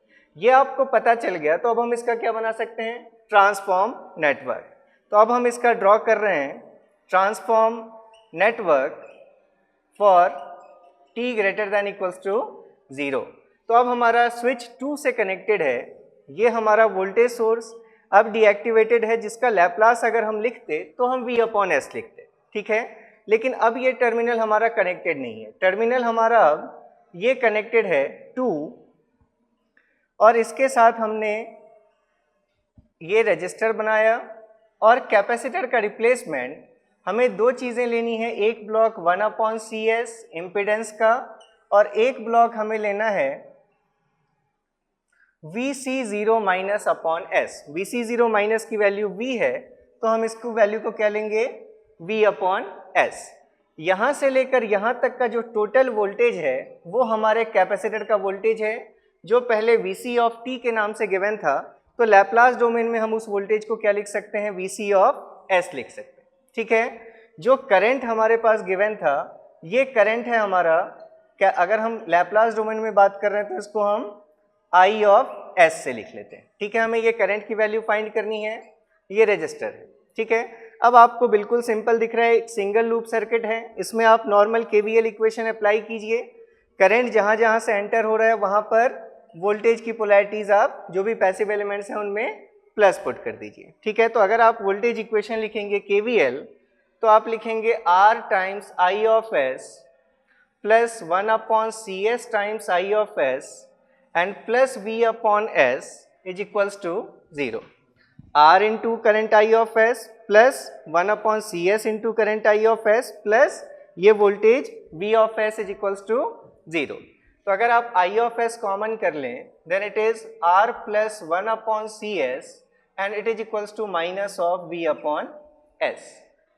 तो I ऑफ S की वैल्यू अगर हम देखें then it is equals to minus of V upon S into, इसको हम और क्या लिख सकते थे, RCS प्लस 1/CS। तो CS क्या होगा, ऊपर आ जाएगा। ठीक है, इसको इस फॉर्म में लिख सकते हैं, यहाँ से S और ये S कैंसल्ड। फिर से हमें इसका इन्वर्स लैप्लास लेना है इसलिए हम थोड़ा मॉडिफाई करके इसको इस फॉर्म में लिख लेते हैं, माइनस V अपॉन, अगर हमने RC कॉमन कर लिया तो S प्लस 1/RC। ठीक है, तो यहाँ से अब अगर हम लिखेंगे और ये हमारे पास C ऊपर ऑलरेडी था तो ये C और C भी कैंसल्ड हो जाएंगे। तो मतलब ये वैल्यू देयरफॉर अब आप इसका इन्वर्स लैप्लास लिख सकते हैं, current I of t is equals to minus V/R, ये तो कांस्टेंट है, और 1/S प्लस 1/RC का inverse Laplace e to the power minus 1/RC into T. तो ये देखिए आपके पास एक सिंपल स्टेप में ये हमारे पास करंट की इक्वेशन आ गई, IT is equals to minus V/R e to the power minus T upon RC। यहाँ पर इसी RC को आप कैपेसिटर के लिए टाइम कांस्टेंट कहते हैं। फिर इस टाइप के क्वेश्चन में आप वो फॉर्मूला भी यूज़ कर सकते थे, VC of t is equals to VC infinity plus VC0 minus VC infinity into e to the power minus T upon tau, जहाँ पर टाउ क्या होता है, time constant, that is RC। ठीक है, लेकिन वो हमारा इसी केस में एप्लीकेबल है जब सिंगल कैपेसिटर हो और वोल्टेज सोर्स जो हमारा ये जो भी सोर्स गिवन है वो टाइम का फंक्शन नहीं होना चाहिए। ठीक है, तो आप इस टाइप से कर सकते हैं। अब यहाँ पर जैसे और क्या पूछा गया है, वोल्टेज पूछा गया है कि V ऑफ t की वैल्यू क्या होगी। V ऑफ t निकालने के कितने तरीके आप यूज़ कर सकते हैं। देखिए, पहली चीज़ तो अगर आपको t ग्रेटर देन 0 पर Vt पूछा गया तो t ग्रेटर देन 0 पर सर्किट कैसा है, सिर्फ ये रजिस्टर और ये कैपेसिटर कनेक्टेड है। तो सबसे पहला और इजीएस्ट मेथड, फर्स्ट अगर हम देखें to find V of t, तो हमारे पास सिंपल एक इक्वेशन क्या दिख रही है, IR plus VT is equals to 0। t greater than 0 पर अगर हमारा स्विच 2 से कनेक्टेड है तो हम इस नेटवर्क को देख लीजिए, R और C बस ये दो एलिमेंट्स कनेक्टेड हैं, तो IR प्लस voltage across a capacitor that is VC of t is equals to 0। तो एक तो हमारे पास सिंपल ये इक्वेशन आ गई है जिसमें I की वैल्यू आपने फाइंड कर ली है। तो therefore VT is equals to क्या वैल्यू हो जाएगी, minus of I into R, that is I की वैल्यू पुट कर दीजिए, तो माइनस ऑफ माइनस ये वैल्यू प्लस हो जाएगी V/R into e to the power minus T upon RC, और इंटू R जब आप करेंगे तो R और R कैंसल्ड होकर फाइनली V ऑफ t की वैल्यू आपको मिल जाएगी V times e to the power minus T upon RC। ये एक मेथड से आपने कैलकुलेट कर लिया। और क्या मेथड हो सकता था, सेकेंड मेथड देखिए, आपको कैपेसिटर का वोल्टेज निकालना है। ये हमारा कैपेसिटर का टोटल वोल्टेज है VC of S। VC of S की वैल्यू क्या होगी, current I of S into 1/CS impedance और प्लस के V अपॉन S। मतलब हम VC of S is equals to लिख सकते हैं current I of S into impedance 1/CS plus voltage source V/S। Current I of S की value देख लीजिए, that is -V/R into S plus 1/RC। ये हमारे करंट की वैल्यू है और इसके साथ क्या मल्टीप्लाई करना है हमें, इसके साथ हमें यहाँ पर CS मल्टीप्लाई करना है। ठीक है, IS अपॉन ये वैल्यू हो गई IS अपॉन CS और प्लस V/S। ठीक है, इसको आप ऐसे भी लिख सकते हैं -V/RC into 1/S into S plus 1/RC and plus V/S, क्योंकि हमें इन्वर्स लैप्लास लेना। ठीक है, तो हमें इसको पार्शियल फ्रैक्शन से ब्रेक करना पड़ेगा। तो VC of S is equals to -V/RC। इसको जब आप ब्रेक करेंगे तो ये 1/RC times 1/S minus 1/S plus 1/RC, इस टाइप का ये पार्शियल फ्रैक्शन में ये टर्म हमारा ब्रेक हो जाएगा और प्लस इसके साथ लिखा हुआ है V/S। ठीक है, तो देखिए यहाँ से ये RC और ये RC कैंसल्ड हो जाएंगे, मतलब ओवरऑल वैल्यू अब अगर आप देखें तो -V/S और minus minus plus V/S plus 1/RC and plus V/S। ये V/S कैंसल्ड हो जाएगा। तो फाइनली अब आप इसका इन्वर्स लिख सकते हैं, V तो कांस्टेंट है और 1/S प्लस 1/RC का इन्वर्स लैप्लास e⁻−t/RC। तो यहाँ से भी आपने फाइंड कर लिया और वैल्यू भी आपकी यही आ रही है, V इंटू e⁻−t/RC। ये दूसरा मेथड हो गया। और क्या मेथड आप यूज़ कर सकते थे, अगर आपको इस कैपेसिटर का वोल्टेज फाइंड करना है, आपने करंट फाइंड कर रखा है, तो तीसरा मेथड आप ये भी यूज़ कर सकते थे, थर्ड मेथड, कि VC of t is equals to 1/C integration from -∞ to t I of t dt। फिर इसको दो पार्ट्स में आप ब्रेक करते, that is 1/C integration from -∞ to 0 I of t dt plus 1/C integration from 0 to t I of t dt। ये जो हमारी चीज़ है, फिर से ये क्या है, इनिशियल कंडीशन, मतलब voltage across the capacitor before switching, जिसकी वैल्यू आपने कितनी फाइंड की, यही हमारा VC 0 माइनस है, जिसकी वैल्यू आपने फाइंड कर रखी है V। तो इतने टर्म की वैल्यू आपको V पता है और इस टर्म की वैल्यू आपको कैलकुलेट करनी पड़ेगी। तो अगर हम यहाँ देखें, that is V plus 1/C और आपके पास करंट की value integration from 0 to t, current आपने फाइंड किया है I of t is equals to, आपके पास वैल्यू है -V/R e⁻−t/RC dt। इंटीग्रेट कीजिए, देखिए रिजल्ट क्या आ रहा है।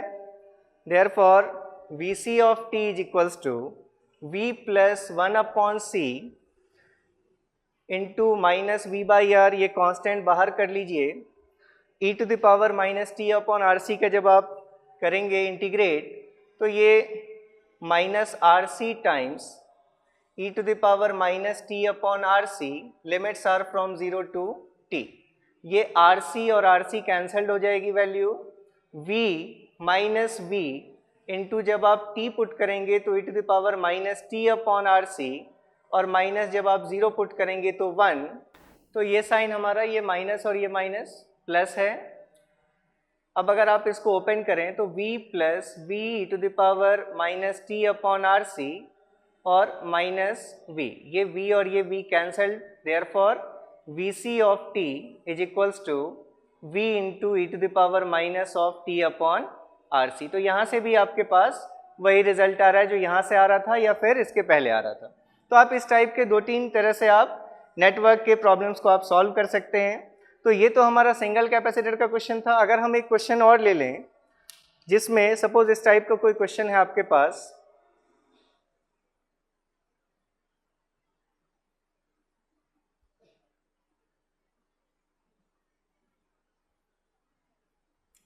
ये दो कैपेसिटर्स हैं, सपोज ये हमारा कैपेसिटर है 1 फैराड का, जिसके अक्रॉस आपको बताया गया है कि स्विचिंग से पहले अगर यहाँ पर वोल्टेज 2 वोल्ट स्टोर्ड है, ठीक है, और ये कैपेसिटर सपोज है हमारा 1/2 फैराड का, और इसमें बताया गया स्विचिंग से पहले सपोज ये हमारा वोल्टेज कितना स्टोर्ड है, 1 वोल्ट स्टोर्ड है। अगर इस रेजिस्टेंस की वैल्यू 1 ओम हो तो पूछा गया है कि ये करंट आई ऑफ टी की वैल्यू क्या होगी फॉर टी ग्रेटर देन 0, और इसके साथ साथ अगर हमें ओवरऑल टी ग्रेटर देन 0 पर अगर इस वोल्टेज की वैल्यू को हम V1 ऑफ टी कहें, सपोज ये VC1 ऑफ टी है और ये VC2 ऑफ टी है इसके अक्रॉस,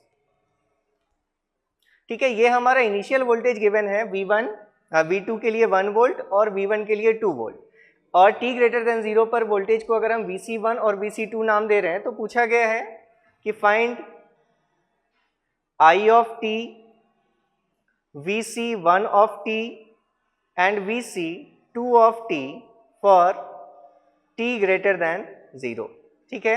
t इक्वल्स टू 0 पर हमने स्विचिंग की है। तो जब भी फिर से हमारे पास ये जो दिख रहे हैं तो यहाँ पर अब सारी चीज़ें क्लियर हैं। आपको क्या गिवन है, VC10 माइनस ये आपको बता दिया गया है 2 वोल्ट, VC20 माइनस ये भी आपको बता दिया गया है 1 वोल्ट।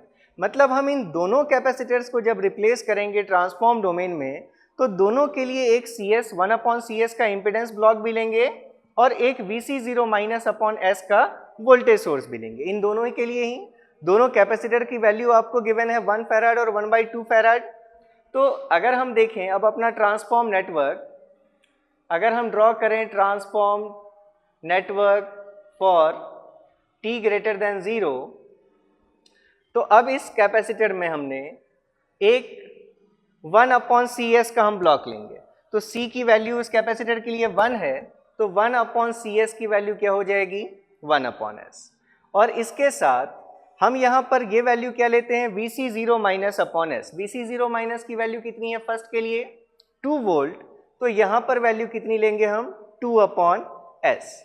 ऐसे ही अब ये स्विच क्लोज हो गया है, एक रजिस्टर है हमारा 1 ओम का, और इसके साथ अब दूसरे कैपेसिटर के लिए भी हमने एक 1/CS का ब्लॉक हमें लेना है और C की वैल्यू कितनी है 1/2, तो ओवरऑल वैल्यू क्या हो जाएगी, ये 2/S हो जाएगी। 1/CS, C की value 1/2 farad, therefore it will be 2/S। और यहाँ पर आपको फिर से एक वोल्टेज सोर्स लेना है जिसकी वैल्यू क्या होगी, VC0 माइनस अपॉन S, और VC0 माइनस दूसरे कैपेसिटर के लिए कितनी वैल्यू गिवन है 1 वोल्ट, तो इसकी वैल्यू हमें कितनी लेनी है 1/S।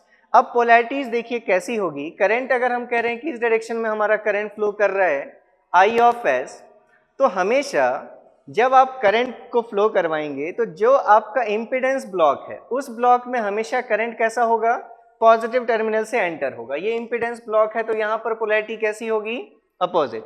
ये पोलैरिटी उसी को फॉलो करेगी जो जिस वोल्टेज से ये चार्ज हुआ है। तो चार्ज कैसे हुआ है, ये प्लस और माइनस, तो यहाँ पर हमने प्लस और माइनस, यहाँ पर भी हमने ये प्लस और माइनस ये पोलैरिटीज लिख दी। अब फिर से आपके पास एक सिंगल सर्किट दिख रहा है आपको, single loop circuit. KVL equation apply कर दीजिए। KVL जब हम लिखेंगे तो -2/S, यहाँ से हम चले -2/S, इसमें drop plus I/S into 1/S, plus इस रेजिस्टेंस में ड्रॉप 1 इंटू I/S, प्लस इसमें ड्रॉप 2/S इंटू I/S, और प्लस ये तो वोल्टेज सोर्स ही है 1/S, it is equals to 0। I/S के सारे टर्म्स अगर हम देख लें तो I/S into 1/S plus 1 plus 2/S, it is equals to 2/S minus 1/S। यहाँ से देखिए, और I/S इंटू इसको हम लिख सकते थे 1 plus S plus 2/S is equals to 2 minus 1 that is 1/S। S और S आप कैंसिल कर सकते हैं, तो therefore I/S is equals to 1/S plus 3, या सिंपली यहाँ से आप I/t इसका इन्वर्स लैप्लास लिख सकते हैं e⁻−3t। तो ये आपने फर्स्ट कैलकुलेट कर लिया कि फॉर t ग्रेटर देन और equals to 0 I of T की वैल्यू क्या होगी, e⁻−3t। ठीक है, अब आई ऑफ टी मिल गया। अब आपको क्या चाहिए, Vc1 ऑफ टी चाहिए या Vc2 ऑफ टी चाहिए। तो देखिए Vc1 ऑफ टी क्या होगा, यहां से लेकर यहां तक का जो टोटल वोल्टेज है ये Vc1 ऑफ s है।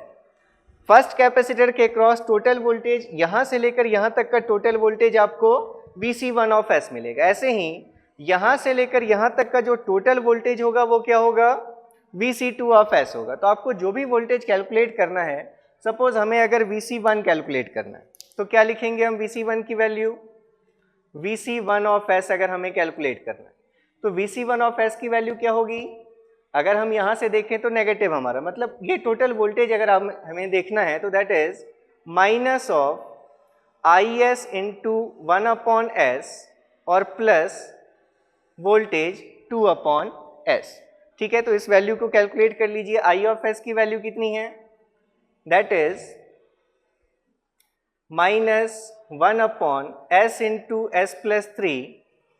आई ऑफ s की वैल्यू हमने पुट कर दी 1/s प्लस 3 इंटू हमें 1/s लेना है प्लस 2/s।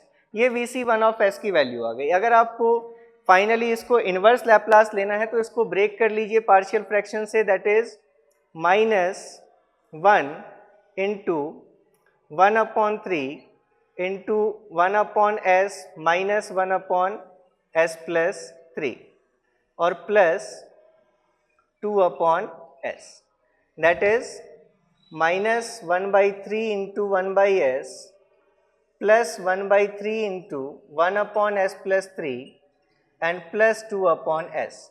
अब यहाँ से अगर आप इसका इन्वर्स लैप्लास ले लें तो Vc1 ऑफ t की वैल्यू मिल जाएगी आपको, इसकी वैल्यू हो जाएगी -1/3 इसका इन्वर्स हो जाएगा 1/3 e⁻−3t और इसका इन्वर्स फिर से हो जाएगी वैल्यू 2। तो अगर आप ओवरऑल वैल्यू देख लें तो 2 - 1/3 that is 6 - 1 that is 5/3 plus 1/3 e⁻−3t। ये आपका फॉर t ग्रेटर देन और इक्वल्स टू 0 आपने ये Vc1 ऑफ t की वैल्यू फाइंड कर ली। ऐसे ही आप Vc2 ऑफ t की वैल्यू के लिए टोटल वोल्टेज लिखते 2/s into I of s plus 1/s, वो आपको टोटल Vc2 ऑफ s देता, फिर उसका इन्वर्स लैप्लास आप ले लेते तो आपको Vc2 ऑफ s मिल जाता। ऐसे ही ज़रूरी नहीं है कि आप इसी मेथड को फॉलो करते, आपके पास अगर कैपेसिटर का करंट पता चल गया है, उसमें वोल्टेज निकालना है तो फिर से आप कैपेसिटर के लिए वोल्टेज इक्वेशन लिखकर भी उसको सॉल्व कर सकते हैं। लेकिन याद क्या रखना है, आप इस टाइप से आपको दो पार्ट्स में ब्रेक करना पड़ेगा और एक बार इनिशियल कंडीशन वाली वोल्टेज की वैल्यू आपको पुट करनी पड़ेगी। तो इस लेक्चर में हमने अभी बस एप्लीकेशन ऑफ लैप्लास ट्रांसफॉर्म को लेकर कुछ हमने देखा कि किस तरह से हम इलेक्ट्रिकल नेटवर्क में अपने लैप्लास ट्रांसफॉर्म को यूज़ करते हैं। इससे पहले क्वेश्चंस आप जो कॉमनली एनकाउंटर्ड क्वेश्चंस हैं वो न्यूमेरिकल्स आप देख चुके हैं, या उसके बाद initial and final value theorem पर हम न्यूमेरिकल्स देख चुके हैं। एक हम अभी और लेक्चर इसके बाद रखेंगे जिसमें हमारा फाइनल लेक्चर होगा वो लैप्लास के न्यूमेरिकल्स पर, जिसमें हम अपने ज़ीरो इनपुट रिस्पॉन्स और ज़ीरो स्टेट रिस्पॉन्स की बात करेंगे। और उसके बाद फिर आपसे हमने डाउट्स के लिए बोला है कि जो भी आपकी क्वेरीज हैं रिगार्डिंग लैप्लास ट्रांसफॉर्म, आप अपने उन सारे डाउट्स को मेल कीजिए हमारे गेट एकेडमी प्लस की ईमेल आईडी पर, और 10 अक्टूबर तक वो मेल्स कलेक्ट करके हम 15 के अराउंड आपको जितने भी क्वेश्चंस होंगे उन सारे क्वेश्चंस के वीडियो सॉल्यूशंस प्रोवाइड करेंगे। तो देखते रहिए, और जहाँ भी आपको डाउट लगता है, कहीं कॉन्सेप्ट्स में अगर कोई कॉन्ट्राडिक्शन हो रहा है तो आप बिल्कुल कमेंट सेक्शन में कमेंट कीजिए, और जहाँ भी डाउट हो बिल्कुल एक बार हमें पता चलने दीजिए कहाँ पर आपको प्रॉब्लम हो रही है। Okay, thank you very much.